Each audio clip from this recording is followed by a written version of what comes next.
माननीय अध्यक्ष, ये बहुत ही मार्मिक विषय है और मानव जीवन के लिए आज के दिन बहुत महत्वपूर्ण विषय भी है।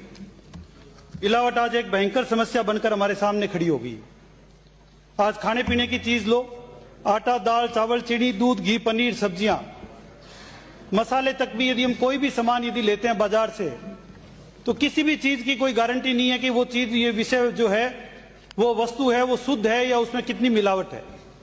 हम नित्य प्रतिदिन समाचारों के माध्यम से भी देख रहे हैं और कहीं कहीं पर कभी कभी सरकार की चिंता भी दिखती है कि मिलावट एक गंभीर समस्या हमारे सामने आ गई है।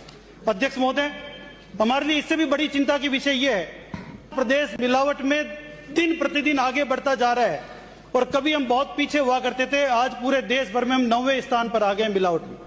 यह हमारे लिए बड़ा चिंताजनक विषय है।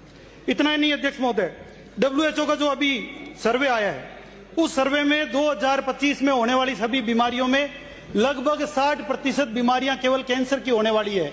यह WHO का नया रिसर्च है। अध्यक्ष महोदय, मैं आपका ध्यान दिलाना चाहूंगा कि यह जनता के लिए एक बहुत ही महत्वपूर्ण विषय बन गया है और अभी आपने कल परसों देखा कि अमूल और सरस के दूध में भी मिलावट पकड़ी जा रही है।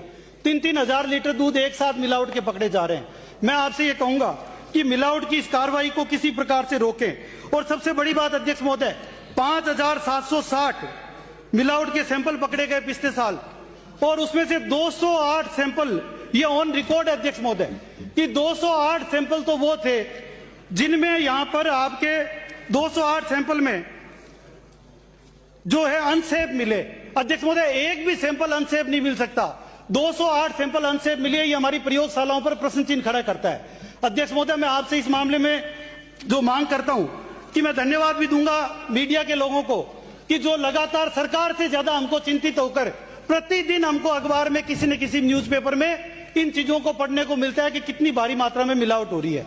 अध्यक्ष महोदय, दो चीजें मैं आज, मुख्यमंत्री जी बैठे हैं, उप मुख्यमंत्री जी बैठे हैं, सरकार के मंत्री बैठे हैं, दो चीजें मैं आपके माध्यम से सरकार से मांग करना चाहता हूं कि एक तो हर ब्लॉक स्तर पर नई प्रयोगशालाएं खोली जाए, क्योंकि जितने सैंपल पकड़ में आ रहे हैं उन सैंपलों में प्रयोगशालाओं तक पहुंचते पहुंचते या तो सैंपल रिटायर हो जाते हैं या सैंपल को ठीक प्रकार से पकड़ नहीं पा रहे हैं। एक भी अपराधी को मिलावट के मामले में सजा नहीं मिली है। यह सीधा सीधा हत्या का मामला है। हत्या के प्रयासों में, अटेम्प्ट टू मर्डर में इसका मुकदमा दर्ज हो, जो पहली बार पकड़ा जाए उसको 7 साल की सजा हो और जो दूसरी बार मिलावट करता हुआ पकड़ा जाए, यदि वो खाने पीने की वस्तु में मिलावट है और उससे यदि जीवन मूल्यों को हानि हो रही है, तो उसको अटेम्प्ट टू मर्डर में आजीवन कारावास की सजा देने का राज्य सरकार प्रावधान करे और राजस्थान सहित पूरे देश में एक नया उदाहरण प्रस्तुत करे और लोगों को इस मिलावट से बचाएं। यही आपसे निवेदन है। बहुत बहुत धन्यवाद अध्यक्ष। छगन सिंह।